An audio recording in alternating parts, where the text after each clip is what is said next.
success.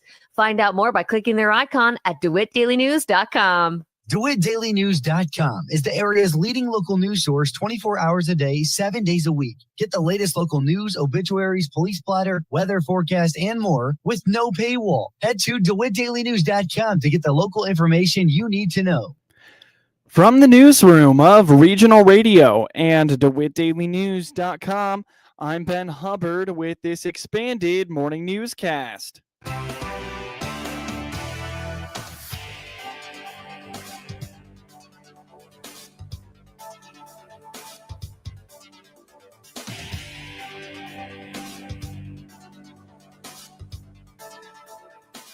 Good morning and thanks for being with us. I'm your host today, Ben Hubbard. You're listening to the WHOW Morning Show. It is very apparent that people all over the country have been struggling with increased energy costs. Anita Russell with Community Action explains that they have been having many people reach out to them in pursuit of help with their energy bills, especially with the extreme heat we've been experiencing recently. She says that if you are on the waiting list for the Low Income Home Energy Assistance Program, or LIHEAP, Ameren still has cost-saving opportunities for you. So we've been getting a lot of phone calls, a lot of complaints. I do want to put this out there. First of all, people really need to read their energy bills, their Ameren bills and everything like that, because, Ameren is discussing those programs that they have. You can do Warm Neighbors, Cool Friends if you make over our income guidelines.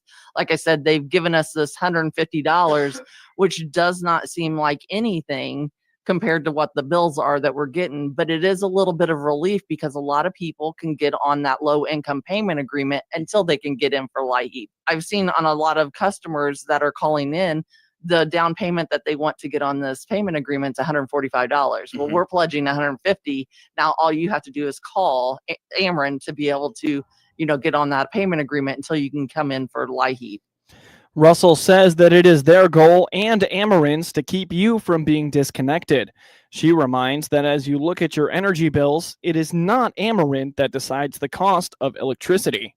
A lot of people did not know that Ameren has a lot of great programs that they can tap into. And I know in our service areas, probably 90% of our customers that come in are Ameren. And like this past year, they had a supplemental arrearage reduction program where you would put your arrearage, if you owed like almost $1,500 to Ameren, they would put that on budget billing, start you out at zero, and just divide that arrearage over a certain amount of time and then add it to your current bill to get people, keep them from being disconnected. Yeah. Currently, my staff and I are doing the Ameren grant. It's an Ameren Energy Reduction Grant where Ameren customers that are income eligible can get $150 pledge put on their account. And I mean, they have to have an arrearage over $250 and an active electric account, but you call me or you call one of my staff and then they let me know. And then I just put the $150 grant on there. But Ameren's offering a lot of opportunities for people, and I kind of think that's a big thing is if you keep in contact with Ameren and just telling them what's going on and everything like that, they'll work with you because we want to keep you from being disconnected. I want people to know that they really need to read their Ameren bills. I see a lot of complaints about, to Ameren and how they are, jacking up the prices and, all this stuff with Ameren. Ameren is your provider of your electricity. They deliver it. They're not the ones that are providing it. So your secondary providers, I don't want to throw names out there, but I think Clinton used to use Homefield or something like that. It's your secondary provider that is, figuring out the prices of stuff. I had a call yesterday. I think that people are paying about 12 cents. And this person, it was 32 cents. To learn more about LIHEAP and other energy assistance programs through Community Action, visit capsule.info. A local financial coach is sounding the alarm for those looking for love online or those looking to find a good deal online. A lonely heart may desperately try to find love in unconventional places, but Connie Miller from the DeWitt Savings Bank indicates online romances just might be a scam. Also, we still have all the fake boyfriend friend scams where, where they're trying to get people to give them money.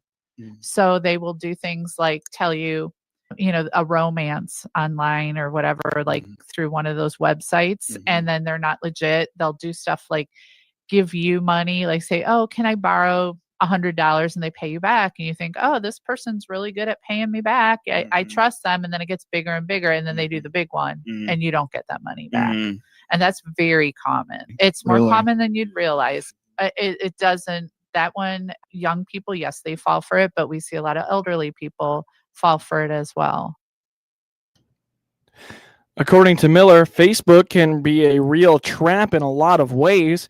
She explains that people can be victim of crimes from scammers on Facebook Marketplace, or the item advertised isn't real and an electronic payment has already been made. Now that you mentioned Facebook, we see a lot of Facebook Marketplace scams too.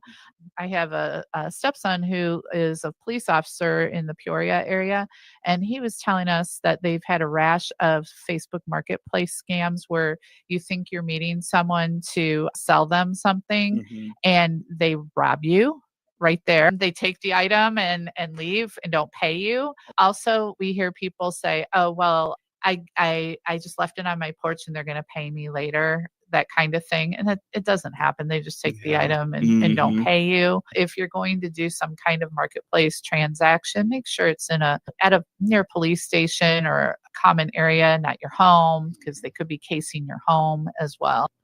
Retrieving money lost through a Facebook scam isn't always a guarantee. While sometimes that money can be recovered, Miller indicates there are some forms of electronic payment that they cannot recover.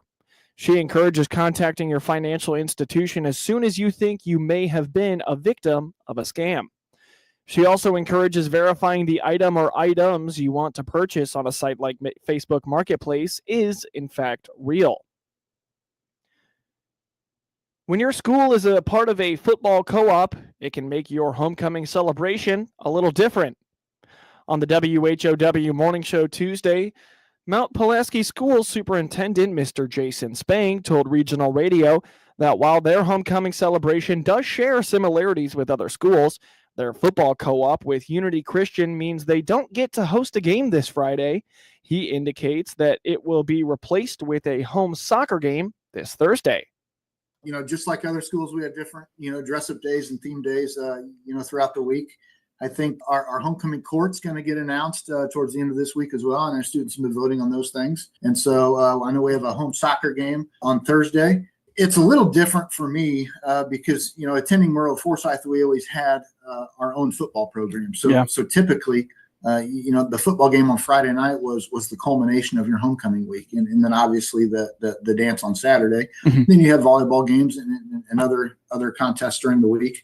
But for us here, since we co-op with Unity Christian, typically homecoming has been a collaboration and using volleyball, for example, or soccer, for example, on the big reveal night. And so that's been a little different, but our kids don't know any different here, and they love it all the same. And so we do have a soccer game this Thursday and volleyball later in the week as well. Overall, it's a very exciting time, through the culmination of homecoming week. I know we're excited to announce our officers and certainly excited for the dance on Saturday. But our kids and staff have done a tremendous job getting us ready for all these activities this week. We're sending out flyers, making sure everybody knows the dress up days. And, who knows, maybe, they might see their superintendent dress up this week too.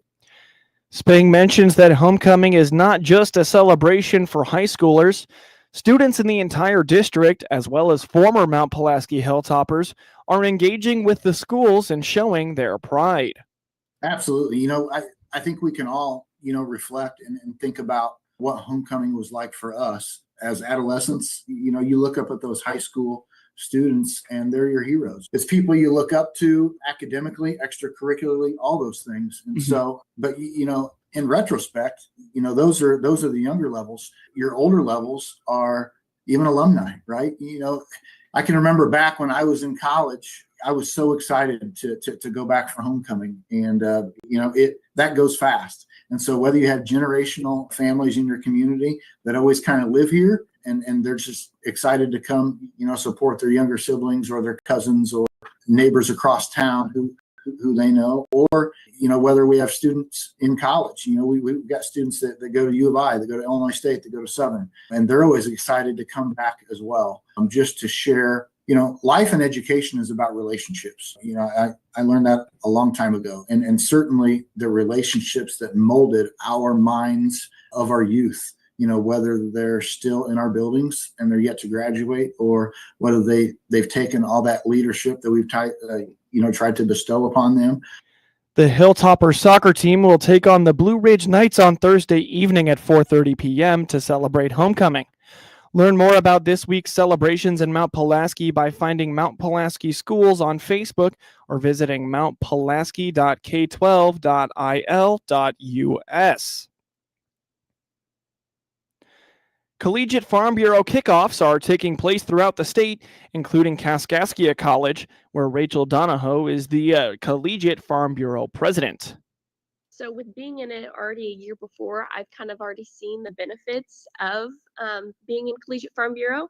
One of those benefits are just networking, honestly, just connecting with ag industry professionals, just for possibly like a future job or just an internship in the future. Just having those relationships, I think, is really important in college-age students. So that's really one of the bigger things I'm trying to kind of recruit our students here at KC, just kind of get them to understand how big Collegiate Farm Bureau is and Farm Bureau as a whole, and just all of the perks of it. Donahoe is from Salem and is a sophomore at Kaskaskia College. Get news anytime at DeWittDailyNews.com. Hey there, loyal listeners. This is your team at Regional Radio with a quick heads up. Some of the great programming you enjoy throughout the day is pre-recorded, but don't worry, we're still bringing you the same local content you love. Our legal team insisted we mention this, and hey, keeping the attorneys happy keeps us on the air. So thanks for tuning in and being part of the Regional Radio family. We're proud to bring local, compelling content to you 24 hours a day, 7 days a week. Baum Chevrolet Buick offers full transportation options while giving you peace of mind. This is Scott Baum from Baum Chevrolet Buick here in Clinton. This is what we do every day. We listen to you, give you options for routine maintenance, major mechanical problems, or collision repairs with a staff that's knowledgeable to find the best option for you. Baum Chevrolet Buick, your full-service dealer. See us at BaumChevyBuick.com right from the start. This is the voice of the Eastern Illinois University Panthers, Mike Brad, inviting all of our fans from Peoria to the Indiana state line to listen for Panther football again this fall on WHOW's many platforms on AM, FM, and streamed online. EIU Panther football is part of WHOW's great weekend sports programming schedule, including a Best of Clinton Maroon sports broadcast and CBS Sports Radio. We'll bring you every Panther game start to finish right